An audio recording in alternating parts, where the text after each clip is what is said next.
and Katie, welcome both of you. Hello. Hello. So what I'm going to do is I'm going to ask both of you to introduce yourselves because I think it's much better coming from you. So I'm going to go to Amy first. Amy, could you introduce yourself, please? Sure thing. So, hello, my name's Amy. My pronoun is they, them, and I am a software consultant right now in accessibility and music technology. They're my specialism. So, I've been spending the last year or so working on that, and yeah, I've done. I used to be a developer advocate, so talking was my job, and I've also been fortunate enough to run several conferences and several CFP processes, and also inclusivity for those. So, yeah, hopefully I'll be able to shed some light on the whole process today. You have run millions of events. And you've done so much mentoring for new people. I met you for the first time at GDCFP Day in 2019. I was going to say it was 2 years ago. I can't believe that. How the time flies. I know. It's wild, really, really strange. So much has changed since then. And Katie, over to you. So my name is Katie Fenn. I'm currently a senior software engineer at the Financial Times. I have been involved in software communities, PHP, web, JavaScript for the past 10 years at least, I think. I started volunteering at conferences with Scotland JS in 2016, 2015, just helping along with sort of like just being a volunteer, helping out with the CFP and things like that. And this all culminated in co-organising my first conference, Front End North, in 2020 last year, which must have been one of the only front-end conferences that ran at all last year. Yeah, and this is going to come across like I'm really tooting my own horn, but it doesn't mean to. I applied to speak at Front End North and I didn't get in. So I personally think the bar's really high. And that just goes to show that you don't always get accepted. So we don't want to kind of say to people, apply, you're going to get accepted. That's kind of not the case. So we'll go into why that is. There's only so many slots and there's so many applications. But definitely some of the speakers earlier on said, you know, if you've got a talk, find some relevant conferences. There's bound to be more than one, and apply to more than one. You're going to hopefully get accepted. So with that in mind, like, okay, let's just jump into the real talk about numbers. So I said earlier on, like this morning, that 190 people applied to Scotland JS in 2016 for 17 slots.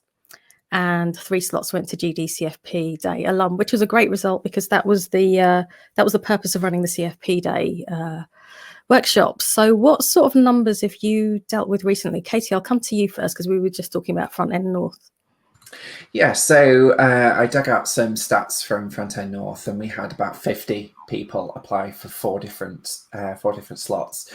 We had 8 speakers across the day. We decided to invite 4 because we were first invite 4 without like them applying to the CFP, so that because we were a first time conference, we wanted to have sort of like a baseline of speakers and then open up the CFP for the remaining slots.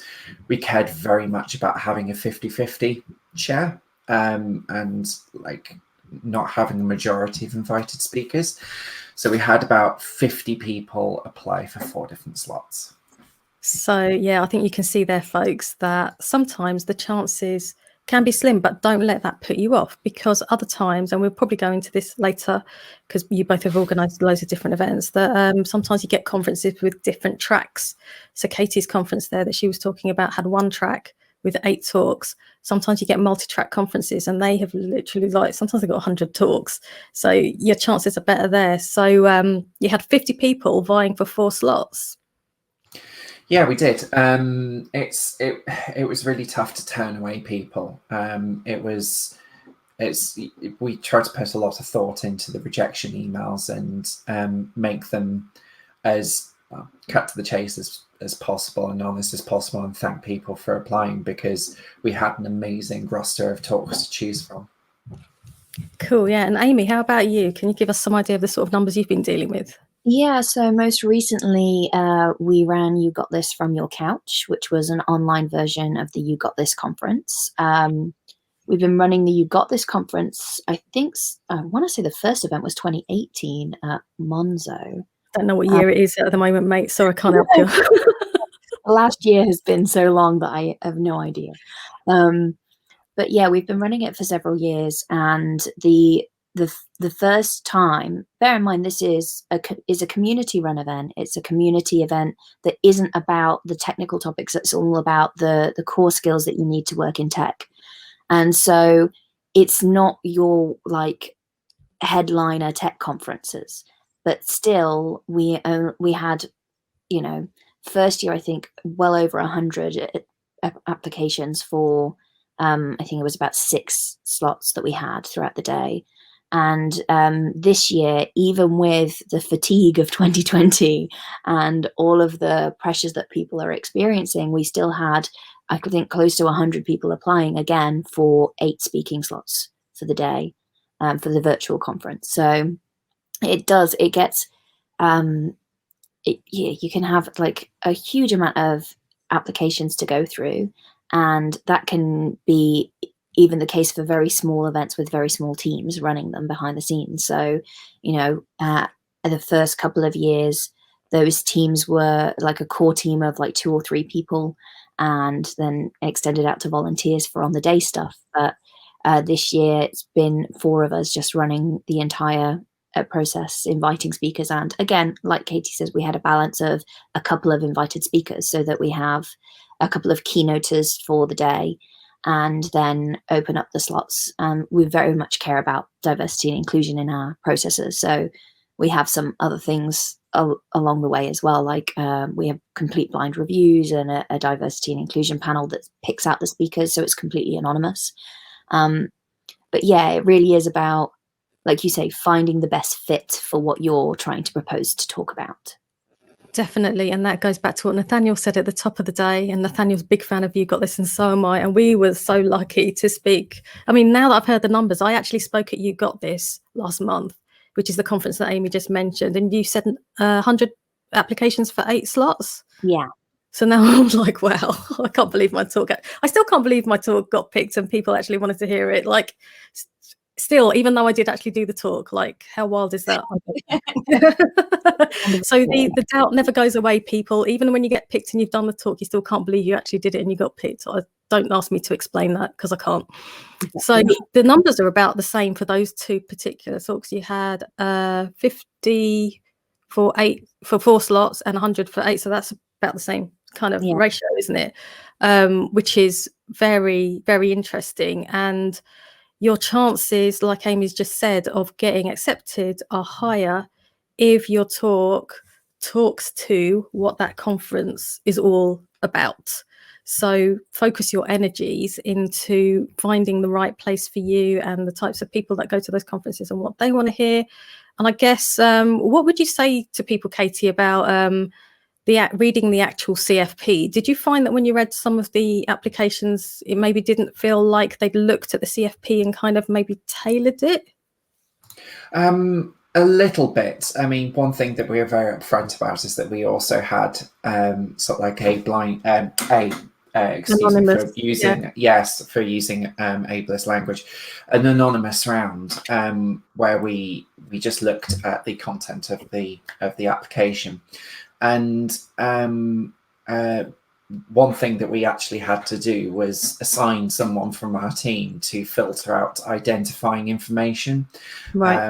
And they hadn't read the CFP, but that's kind of okay, because people do just like copy and paste their CFPs between different conferences, and that's also absolutely fine. I mean, I would encourage people to have a look, read the CFP, see if there's any interesting subjects that they've suggested, see if they've got a particular, if there's a particular topic that the content is on, that the conference is about. So you probably wouldn't give a talk about Java or iOS application performance at one of the web application performance conferences. So read the website. Sometimes in a sometimes on the CFP page where it talks about the CFP itself and the system, they'll suggest different topics for you to talk about, the things that they want to see submissions on. I'll paste ours in the chat. There we go. And we suggested different subjects like JavaScript and using it without breaking the web, designing for accessibility, the weird and wonderful ways to use the web. So those are things that we wanted to hear about. So it always pays to read the CFP page thoroughly. Yeah, definitely. I guess like treat it like you're applying for a job. You know, you could just do a scattergun approach and send your CV everywhere, but you're probably wasting your time a little bit. Spend a little bit of time checking it out. Amy, how about you? Do you sometimes read submissions that you think, oh, you know, did they send this to the wrong conference? Have they read it at all? That can happen. When you've organised plenty of events, you do get that, and that again, it is it's a common thing that people do. Like they have a talk, they have a set of talks that they're like very confident about giving, and so they'll apply that talk several times over. And that just because you've given a talk once doesn't mean that you can't repeat it in another venue. It's don't feel pressured to absolutely rewrite your content every time that you're going to go on stage and give that talk. But it is important, like Katie said, to look at the themes and to go, okay, how much does this actually fit with that? Because you'll often find somebody throwing in, you got this as a great example. We get a ton of people that put in like for tech talks, and we're very explicit on the website about this is not a technical conference. And we don't want technical content because we don't want to isolate our audience, which is people who are considering getting into tech as a job and the kind of core skills you might want to have alongside learning to code. You know, the learning to code part is like almost a given, and there are plenty of other, like we know there are plenty of conferences about different code. Different coding languages, different coding platforms. You know, there's stuff about the web, there's stuff about mobile, there's stuff about Java, there's stuff about C++. There's all the different conferences out there. And ours is a very specific goal of having nothing about a technical language, but being about the other core skills you might want to refine, like applying for jobs, or you know, dealing with finances, or being a freelancer, or understanding the ethical implications, and you know, stuff that falls in line with those. So it is important when especially when you're applying to stuff like that, to make sure that you've kind of understood where your content is going to be most likely to be accepted as well. It's not necessarily a bad thing to take a chance and put your name in the hat for a much bigger conference where they might have a loads of themes, because it might be that you think that it fits one and the organizers actually call you back for a different theme. But it is important just to make sure that you're setting yourself up for success as well. And I know that there are some conferences that are really strict about this. So I've spoken at the Grace Hopper Celebration, which is a huge women in tech conference. And, you know, that has a very stringent application process. And there are so many things along the way to make sure that you fit the brief. And you can, I haven't ever been on their evaluation panel, but I can understand that probably because it's a huge event with so many talks. I forget how many, but I bet there are just some areas where they have to be like a professional company has to be with CVs, where they have to just scan it and go, did they fit the format? And if they didn't fit the format, then it's out, because they have too many to get through. Yeah, they have to take this broad brush. Like, okay, how can we get this down to a manageable level? What's the easiest way? Yeah, and unfortunately, if you haven't kind of answered it the way they wanted to see it, it's just too much like hard work, isn't it? Exactly. And that is unfortunate in some cases. But again, like Katie said, we have huge tasks every time that we do a CFP. Anonymizing all the data is one.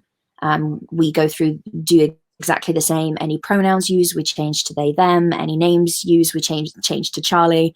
And I remember one year, one of our review she said, God, Charlie submitted loads of talks. And I was like, we change it to a gender neutral name.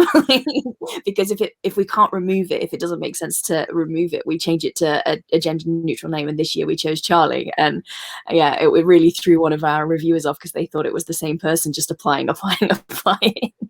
It might have been a GDCFP Day person who came out with loads of ideas from the workshop and thought, yeah, I'm going to apply to that conference and put loads of different things in. But I did wonder how you handled that, actually, because I think sometimes when I've applied, I've accidentally, like in my, like in the notes or something, put myself in the third person. But yeah, I did wonder how you kind of dealt with that. So that is definitely a good insight. So we've got a couple of questions in the chat. And what I want to encourage folks to do is please do post questions in the chat. And we'll get around to as many of them as we can through the session. We've got plenty of time. We've still got another half an hour on this session. I've got some questions, but I'd much rather ask the questions that you want to ask. So the first question is, this is a really good one. And I think it divides people. Should you prepare your talk first? Or should you come up with an abstract first for a CFP? And if you get accepted, worry about the talk later. Brackets, I cannot confirm or deny that I've done this. So, Amy, what do you reckon? I think it depends on when you see the CFP. If you don't have the time to write the whole thing before applying, and you happen to catch an event that you'd really like to speak at and you have a good idea, then work really hard to get a very good abstract that really, really gives and sells your idea. Like your elevator pitch is there and you know that you could flesh out that content. You know, I've been known to do the last minute thing as well. I think we've all been guilty of that maybe a little bit, especially when you kind of have a job and forget how fortunate you are to have been accepted to a place, and you don't necessarily have the time all the way up to the conference, and then it's about 2 weeks before that you're like stressing to get all that content in there. But yeah, I don't think you need to worry about having the exact words you're going to say, but having at least a framework of the idea, enough to get yourself a really good abstract that will show people what it is that you're speaking and why you care about it. That should get enough across to speak well to the team who are organizing it, at least. Yeah, and I think it's personally, I think it's probably a good test of whether or not your talk has got some mileage in it. If you can write an abstract that summarizes what you would like to say, because if you can't, then maybe you haven't kind of honed in enough on what your actual message is. Katie, what are your thoughts on this whole thing? So I'll tell you about 2 different talks that I've given. One of them was about memory and garbage collection, and I wrote that talk. As really as a way of learning more about how JavaScript engines and browsers manage memory, and I knew I'd need to do an awful lot of research for that. It was one of the goals of the talks. Another talk that I did was about web security and sort of like the early days of how people exploited web forums and blogs and things like that. And that drew an awful lot on my personal experience and my journey into software development. One of these talks was really easy to write, and I wrote it more or less a week or 2, and that wasn't too hard. The other one took me 4 months of weekends to write because I had to do all of the research as well. So it depends on the talk, and it depends what you've got to research and learn to do it. So be prepared when you are submitting things. So you absolutely can prepare beforehand. You can absolutely just submit ideas, but be mindful about what you're submitting. Yeah, no, that's really good advice. And you're absolutely right. It depends what the talk is. If you've got to do demos and stuff, those things are so time consuming. The coding itself is time consuming, and then getting it nicely packaged into snippets and all that malarkey is, yeah, that takes ages. And I suppose what folks could do, especially if they're dipping their toe into the water, like a lot of the good people on this stream are, they're new to public speaking, is you could produce your talk and test it out at meetups or smaller events see how you feel about giving the talk, see if it kind of sits right with you, and see what kind of reaction you get, take some feedback on board. And then you haven't wasted your time at all. You can still submit that to conferences. There's no reason why a good meetup talk can't go to a conference. There isn't some kind of gatekeeper that says, oh, that was just a lowly meetup talk, you can't have it here on the international stage at all. It completely depends on the topic. So yeah, I think unfortunately the answer is it depends, but hopefully Gwen, who asked the question, you've kind of realized from that there's nothing wrong with doing whatever you want to do there. So Gwen's also asked if you should apply more than once to the same CFP, and if so, how many applications are too, Gwen put that in capitals, too much applications. She doesn't want to look desperate. Katie, what do you reckon? Yes, definitely. Increases your chances. So the exact numbers that I popped in the chat that we had for Front End North were 55 submissions from 34 people. So people put in, many people put in 2 or 3 different submissions. Not only does it increase your chances of hitting the right subject for the conference, it also is a really, really good exercise in practicing that creativity of coming up with different talk ideas. Coming up with a talk idea is a bit of an art, and it takes a lot of practice. So the more you write, the better it gets. So definitely practice, come up with more than one CFP idea and send multiple in. Brilliant. Thank you. Thanks for that. And it's really interesting to hear what you said about the metrics from your own conference as to how many applications from and the number of people that they came from. Amy, what about you? What do you reckon? Yeah, the same thing. If you have, it depends on the event as well, but if you have an event that has an organizing team that values the anonymous process, it's not going to actually impact your submissions, because they won't necessarily know that you have put in 10 submissions or 5 submissions or however many you want to go for. The only thing I would say is don't stretch yourself too thin, and avoid the temptation to just write a load of BuzzFeedy, clickbaity titles for talks that actually, 1, you don't necessarily care about that much, you're just trying to get in there, or 2, actually don't have legs as a talk. Like, really think about what makes a good talk and whether that content is the right thing for that conference or event that you're applying to as well. So make sure that what you're putting in is quality, because yeah, there are many talks that I've reviewed that I'm like, well, this could have been a really good blog post, or this could have been a really good actual panel, and it's not really great just to have one point of view on this topic. So I would like to have that expanded. And you'll certainly find, though, if you were fortunate to get accepted several times, what might happen is you would, if it's a bigger conference, you're likely to be offered both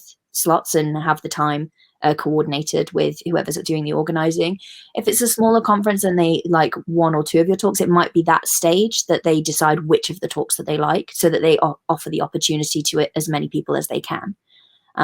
Because yeah, for a conference like You Got This, if we had 6 talking slots and they were all occupied by one person, it's more of a one-person show. So the likelihood of making sure that you choose the one that you really care and are really wanting to give is gonna sell it most to the organizers as well. Yeah, definitely. And I think that sometimes comes across in your writing, doesn't it? Sometimes people can tell if your heart's not really in it, I think. So cool. So like I said, we have got loads more time left in this panel, so please don't be scared to write your questions there in the chat. There are a couple more, but what I'm going to do is I'm going to break up the pace a little bit. I'm going to do a quick fire round with Amy. First Amy, and I'll come to Katie later on. Okay. So Amy, just the first thing that comes into your head, your favorite conference that you've spoken at? Would have been Grace Hopper, because of the way that they cater for their speakers. The areas that you have, the timings that are very well organized. I felt really comfortable and prepared at that event. Which is no mean feat, because that is a huge, it's almost like you're going on campus for a week, isn't it? Yeah, I think it was 24,000 people attending. But it was, it's not that many people at each talk. So if you do talk at a big conference like that and you only have 50 people in the audience, it doesn't matter who you're talking to, 5 or 5,000, you still have impact with people. So, you know, worth going and giving the talk exactly as you would, no matter the size of the audience. Yeah, that's great advice. Cool. So favorite talk you've given? Favorite talk I've given is probably, I gave a workshop on accessible musical instruments, and this was at a conference in Berlin, and I let people just play with a few of the instruments that I have messed around with, and also let people conceptually just design something like really out there. Like, don't think about the limitations of interfaces, you know, just build a thing or draw a thing, just play. And had a really, really like nice conversation about potential ideas and applications. Yeah, no, there's definitely a lot to be said for playing, and we forget to do that as adults, and we're not encouraged to. So yeah, when somebody says to you, just go for it, you're like, well, hang on a minute, I might mess it up. So yeah, it's really good that you brought that to people. Conference that you'd love to speak at? I would love, just because I'm a music nerd, I would love to speak at Ableton Loop. It's the like flagship conference for the Ableton, which is a digital audio workstation software, or DAW, you might hear people say. And yeah, I think that would be like, I've been a couple of times, and it's always just really, really fun. And the way that they like, it's designed like a theatre show, in general, like all the ways that you walk through, and it's just really fun to go to. So speaking there, I think, would be just really like really exciting crowd to talk to. So it's an experience. It's a proper cool. And a talk you really loved? These ones are hard. I know. I probably can give you speakers that I really love. Yeah, good for it. Yeah, always good to get a bit of inspo. Yeah, so Joe Franchetti Joe. has a couple of talks that I've really, really enjoyed.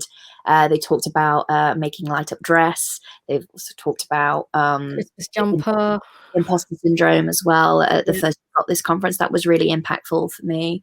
And Nathaniel, who graced you this morning, actually is you know, a good friend, and I'm so glad that they're in developer advocacy, because like the more like I've seen them speak from their very first time at their tech conferences in their university, and like going up, he's just props to Nathaniel for always delivering.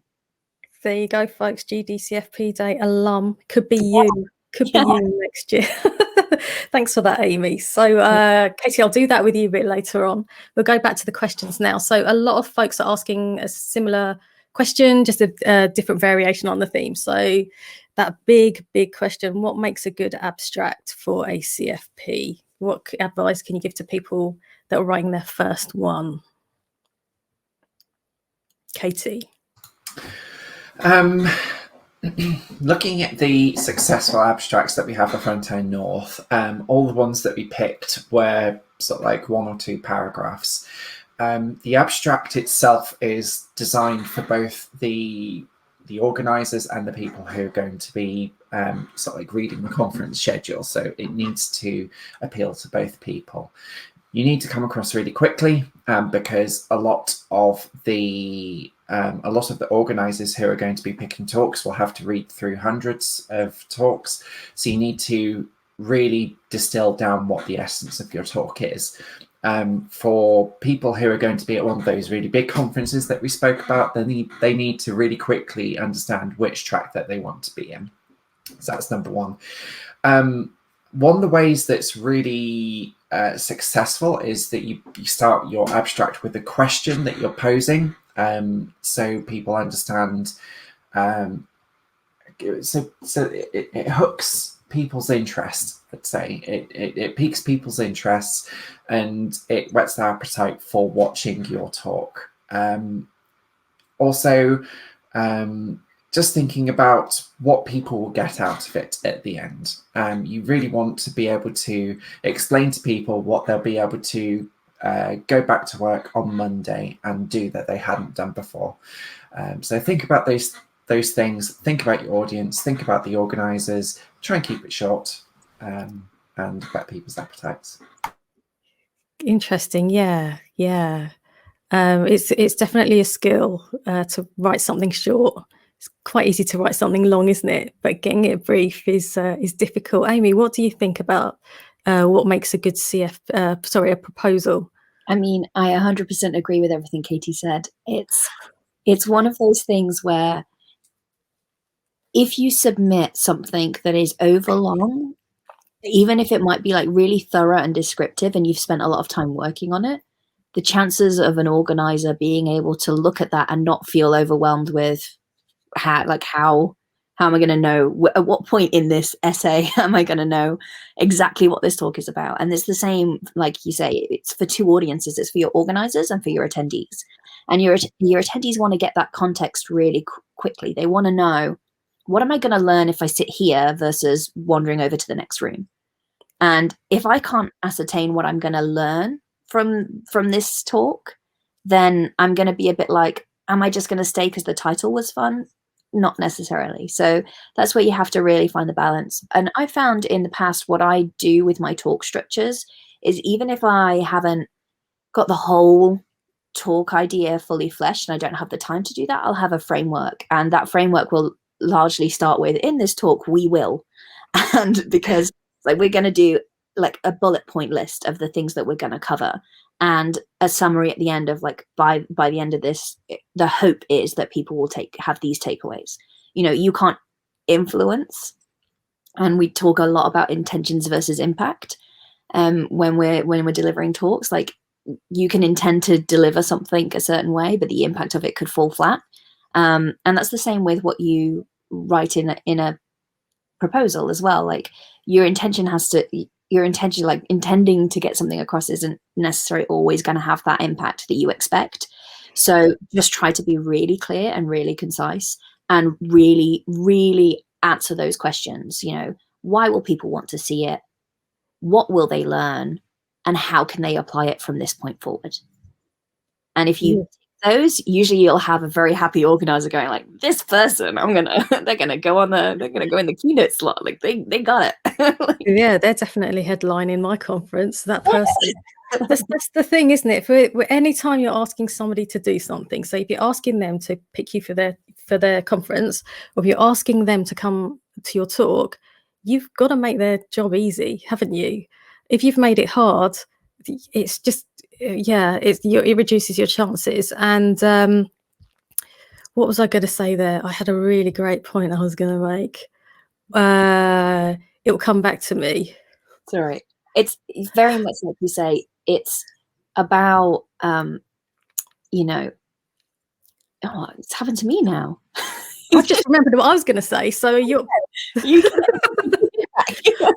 what I was going to say was, when you submit your proposal, there is no mechanism for them to ask you what you meant. So that's why you have to do what Amy Dickens just said and make it very clear as to what you want to get across if you're given the opportunity to speak, because they're not going to come back to you and say, "Hey, Suze, you said you were going to do like this demo of something, and I don't really get what the point of it is." And they're just going to say, "Oh, I don't understand that. Move on to the next one. It will probably be easier to understand." And one way that you can test that is to send it to some friends or to some colleagues or some folks that know, or maybe don't know about the tech. People that might come to that conference to learn about it. So say it's quite a wide-ranging thing. So maybe it's like Wear Bang Cloud, and you're trying to track the cloud people. Show it to some cloud people, and then see what they think. If they don't get it, tweak those bits, and then submit it. So Amy, did it come back to you? It did. Oh, so the temptation is very, very high when you're writing something like this to think that I need to stand out from the crowd. So I'm gonna just try and work my hardest at getting this like really fun title that will grab everybody's attention. But realistically, I look at a title for about 3 seconds, and I look to the abstract to go, right, does this understand? Because if I really like an abstract, I can ask somebody to change the title if it doesn't contextually make sense to me. And we have gone back to speakers in the past, both for You Got This, I've done it at Women in Tech as well, to say, I need you to actually just tweak this title. I don't think it really says what you're hoping it will say. And an organizer will do that, but they can't do that if your abstract also doesn't follow up on what the title says. So, and it's one of those things, like the effort that you spend there, if you then kind of throw together an abstract that really doesn't sell the title, like anything more than the title, they're not, like, people will have a chuckle at a very good title and be like, oh, punny, very, very good, like that. But if the abstract falls flat after that, the likelihood of it getting picked is much lower. Yeah, I actually hadn't thought of that, because, and I agree with you actually, and I'd be interested to hear what Katie thinks as well, because now that I'm thinking about it, hearing what you've said, if you submit a proposal, okay, the conference organizer isn't obliged to read and assess you, but they're going to, because they've got a bunch of applications and they've got a bunch of slots they have to fill. So they are going to read your proposal. And therefore, they want to find something good in there, don't they? And like you say, you can really kind of like put the polish on it and the icing on the cake, which is the title. But if the substance doesn't seem to be there, they can't guess, and they're just going to reject you. Katie, what's your take on that? So something that I put into the chat is that many CFP forms will have an extra field for notes for the organisers. So if you feel that there are details that the organisers need to know, like the appropriate audience for talk, the style of the talk, then you can put those details in there, and you can really go to town. And that is kind of like, that's a good way for conference organizers to take a look at different talks that they've shortlisted and to pick between one of the two. So you can really go to town on those details. You can also use that to also say, give content warnings about your talks too. Right. So you can say, if this talk might exclude someone, if you include music, then you can put those details into that form slot. So read the form really carefully and make maximum use of all the different fields. That does make it a little bit harder to transpose talks between different events, because each one will have a slightly different format of form, but it really does pay to make maximum use of those forms. That is a really good point, to use the notes field, because I've been guilty of not doing that. I'm just like, well, it says in the abstract what I'm going to talk about. It's fine. I'm just going to leave it. But I'm not going to do that in future. I'm going to see what I can put in that notes field. And your point about who this might trigger, or anyone that might find some of the content harmful to their health, then that's a really good thing to put in there as well. So it gives them a lot more context, doesn't it? I guess it's that bit where, they can't ask you what you meant, but you can kind of proactively try and describe it. Cool. Okay, so Katie, I'm going to go to you now for the quick fire round, just break it up a bit. So just the first thing that comes into your head, the favourite conference you've spoken at. So I'm going to be really cheeky and pick three. Three? First one, yep, three. The first one was Scotland JS, because it was one of the first conferences that I spoke at. It's in a wonderful location, and also I got I got to have sort of like a journey of volunteering at a conference as well, and becoming involved and getting to know the organisers. So that was really lovely.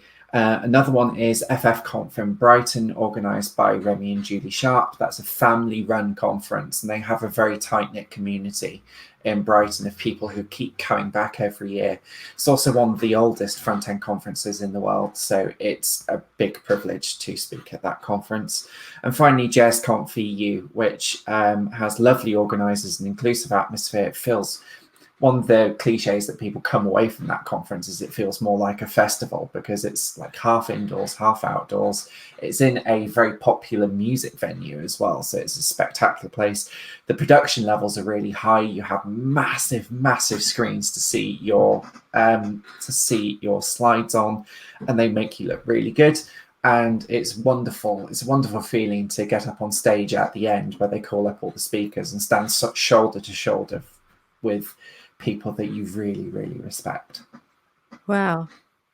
Yeah, I'm glad you gave us three. Those are Katie's top picks. So check those out and see if you want to speak at them as well. There's no reason why not. So yeah, thanks for sharing. Favorite talk that you've given? So my favourite talk is Securing a Site Like It's 1999. That was the one that really wrote itself within a week or so. That was a joy to give because it drew an awful lot on my experience with the web and how it got me into writing software. The kind of things that people used to, the kind of ways that people found to exploit forum systems and play tricks and pranks on each other. I have really, really long history of those kind of funny moments where you come into your forum in the morning, you found out it's been spammed by someone who has found devious ways of tricking someone into making them a moderator, or tricking a form into making them a moderator. That was a lovely story to tell, and I really liked that. And because it drew on my experience, it really wrote itself. It was lovely. Best kind of talk. Oh, have you got a recording of that one that you can share? Yeah, sure. I'll pop it in the chat. Brilliant. Yeah, please do. I'd really love, because I remember 1999 like it was yesterday. It doesn't feel like it was 22 years ago. 22 years ago. Conference that you'd love to speak at? So the next conference that I've really had on my list was JSConf US, and to get because I've never been to any other JS conf. I've been to other conferences in the JSConf family, but not the JSConf in the US, to see how that contrasts with the European one. Also, I would like to go over to America. I'd like to give a talk in America, and that's one thing that I really wanted to do, is that fly out to a conference in America and then stop off at a big American amusement park on the way back. Wow. Yeah. I hope you get to do that soon. Yeah. Maybe next year. Cool. And a talk that you really loved? Again, I'm going to be really cheeky and pick two. The first one that I'm going to mention is called How to Crash a Plane by Nicholas Means. This has been given at numerous lead developer talks, lead developer conferences. It's a very heavy, serious talk about a plane crash. I'll give you that content warning ahead of time, but it's also about how a very grim situation can be pulled back from total disaster just through having a crew of an airplane who is empowered to all help out in an emergency and to make them communicate with each other and maximize the skills that you have available, rather than making one person, the pilot, the complete authority over the plane. That is a really spectacular talk if you can cope with the fact that it is about a plane crash. The second talk that I'm going to mention is one that I really enjoyed. I was off work for a month at some point, and I occupied myself by going and watching a lot of conference talks for some reason. And one of the ones that stood out was Evolution of a Developer by Raquel Velez, which is all about starting out as a developer and where you can go and what you can do and what you can expect with your career. That's a very hopeful, optimistic talk by a very hopeful, optimistic person. Yeah, Raquel's a big supporter of GDCFP Day too. They've recorded some content for the normal in-person workshops that we did. I remember hearing them speak on one of those videos and inspiring me there. And just as an aside, that the one about that you said about the pilots and the cabin crew, what's interesting is when you juxtapose that, I'm really digressing here, but it's just reminding me, when you juxtapose that against studies that they've done in medical teams, the doctors are seen as and then sometimes the nurses don't want to argue with them, and then the communication breaks down, and everything bad happens. So yeah, I need to go look at that one. Thank you for humouring me, both of you. So we're in our last 5 minutes, and I think one of the things that we need to talk about is, let's talk about rejection. We all get rejected several times in our lives, from the time when we're probably about 5 years old and we're chasing people around and stuff like that. But yeah, let's talk about rejection. So Teresa's asked in the chat, some conferences are sending rejection emails weeks later after they've published their schedule. Does this happen often in your experience? Because she's decided she doesn't want to apply to those places, and I completely understand. Amy, What's your take on that? Have you seen that happen? What do you reckon?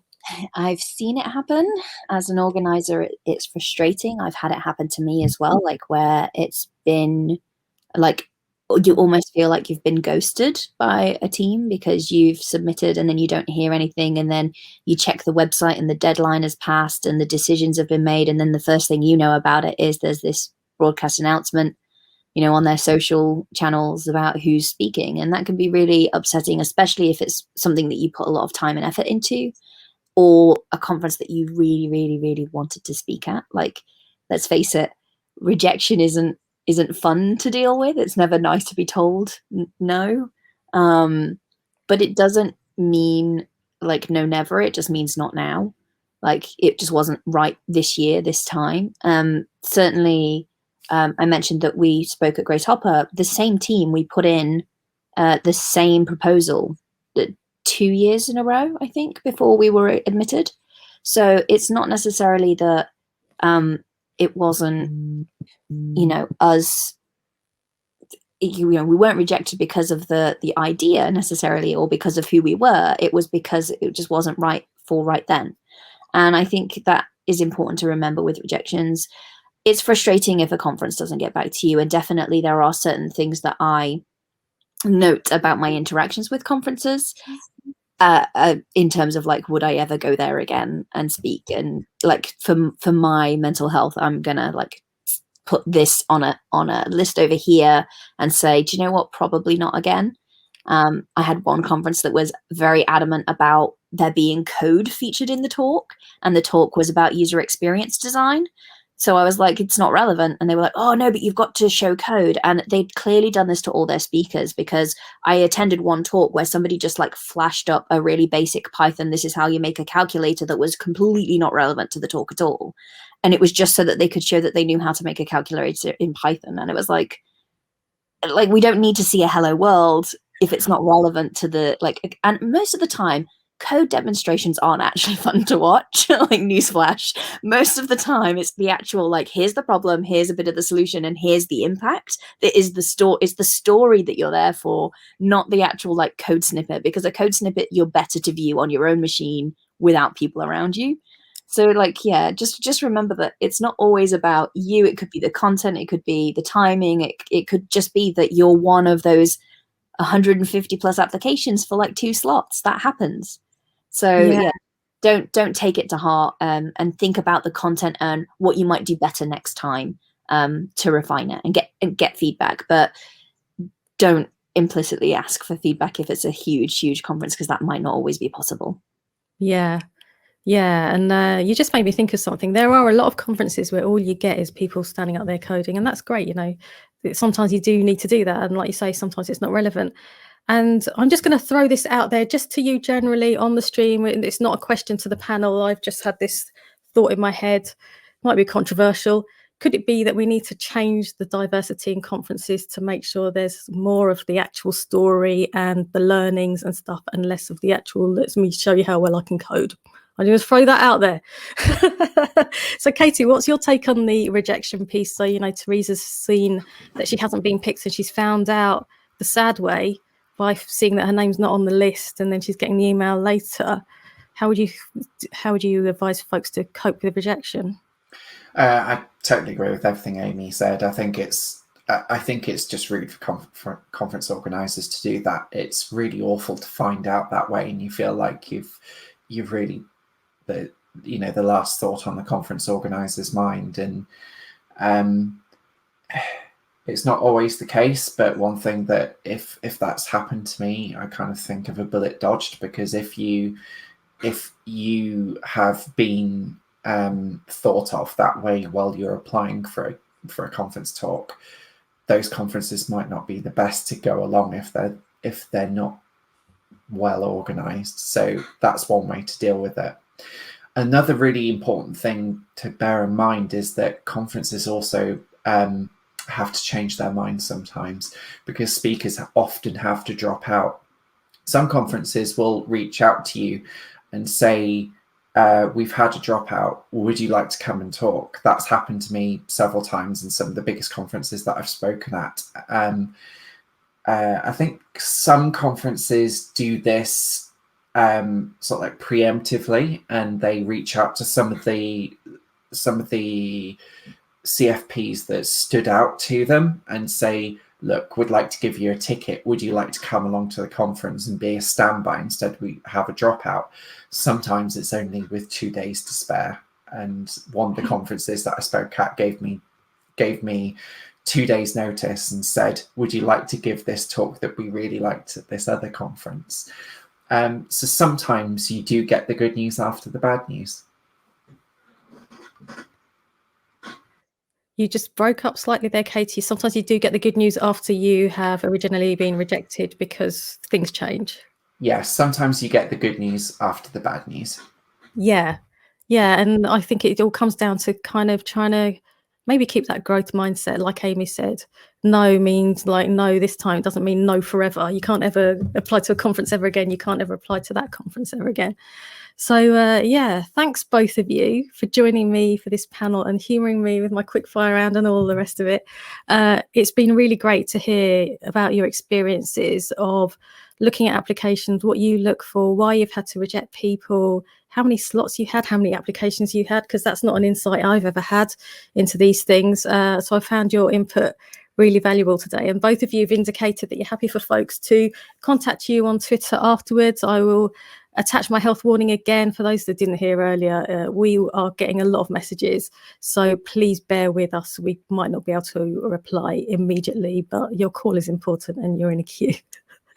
And both of these good folks will be around in the chat for bits and pieces of the afternoon. So if you want to hit them up on Veto, please do so. So yeah, Amy and Katie, until we meet again, take care of yourselves. And thanks again for giving up your time. Bye. Bye. Thanks for having us. Thanks for having us. Bye. You're welcome. Bye.